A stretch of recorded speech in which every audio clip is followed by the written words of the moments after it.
মাত্র ৪৫ বছর বয়সী গত ৭ বছর ধরে বিছানায় কাতরাচ্ছেন মোর্শেদ আলম মুন্সী। আমার হাজবেন্ড আজ ৭ বছর মনে করেন ক্যান্সার রোগে আক্রান্ত হয়েছে। একসময় পুরো সংসার চালানো মুন্সী এখন দিন কাটাচ্ছেন অসহ্য যন্ত্রণায়।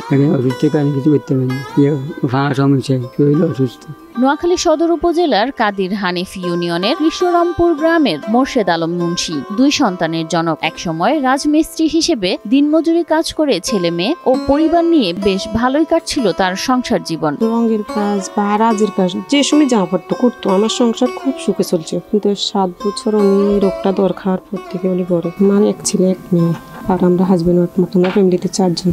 ২০১৯ সালে প্রথমে মুন্সীর ঘাড়ে একটি গোটা নিয়ে ব্যথা অনুভব করায় যান স্থানীয় ডাক্তারের কাছে। ডাক্তার চিকিৎসা দিলে ঔষধ খেতে থাকেন তিনি। এর কিছুদিন পর হঠাৎ একই জায়গায় আরো ২টি গোটা উঠে ব্যথা শুরু হলে পুনরায় ডাক্তারের কাছে গেলে বহু পরীক্ষা নিরীক্ষার পর জানা যায় ক্যান্সারে আক্রান্ত মুন্সী।